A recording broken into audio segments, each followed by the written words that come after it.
16ই August ছিল মহাপ্রভু শ্রীকৃষ্ণের জন্মদিন। মহাপ্রভু শ্রীকৃষ্ণের জন্মদিন অর্থাৎ জন্মাষ্টমী উদযাপন করল কলকাতার 57 নম্বর ওয়ার্ডের পৌরপিতা মহাশয় জীবন সাহা। মহাশয় জীবন সাহার মেট্রোপলিটন দুর্গা বাড়িতে বিভিন্ন কর্মসূচি সারা বছরই করে থাকেন। সেরকম 16ই আগস্ট সকাল থেকে জন্মাষ্টমী পালন করলেন। জন্মাষ্টমী উপলক্ষে প্রত্যেক বছরই ওখানে বিভিন্ন খেলারও আয়োজন করা হয়, যেমন রাধা সাজো, কৃষ্ণ সাজো, ননির হাড়ি ভাঙা খেলা।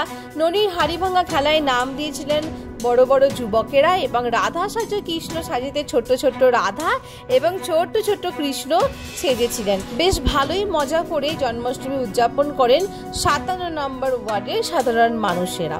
জন্মাষ্টমী উপলক্ষে পথ চলতি মানুষদের হাতে তুলে দিলেন তালের বড়া, অর্থাৎ শ্রীকৃষ্ণের প্রিয় তালের বড়া এবং মালপোয়া। 16ই আগস্ট ছিল খেলা হবে দিবস। ওই খেলা হবে দিবসেও যে খেলায় মেতে উঠেছিলেন 57 নম্বর ওয়ার্ডের সাধারণ মানুষ।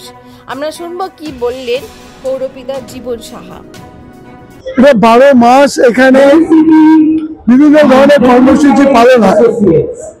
আমরা সবাই ধর্মে বিশ্বাস করি, যে ধর্মই পালন করুক না কেন, সবার উপরে মানব ধর্ম।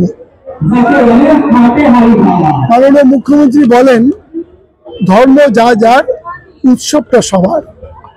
সেটা উৎসব মানে সবাই এসে থাকবে, সবার মিলিত প্রচেষ্টায় এই উৎসব আরো বেশি এর মর্যাদা পাবে। আমাদের মাননীয় মুখ্যমন্ত্রী তিনি বলে দিয়েছেন খেলা দিবস লোকে বিভিন্নভাবে তার মানে করে, কিন্তু সত্যি ইনি খেলা দিয়েই শুরু করেছেন। এটা প্রতি বছর এই খেলা দিবস হয় 16ই আগস্ট। সুতরাং বলার করার মধ্যে কোনো পার্থক্য থাকে না। এই তৃণমূল কংগ্রেসের আমাদের সরকারে যিনি আছেন যা বলেছেন তার কমিটমেন্ট পরিপূরক করেছেন। সুতরাং এটা তারই একটা অংশ।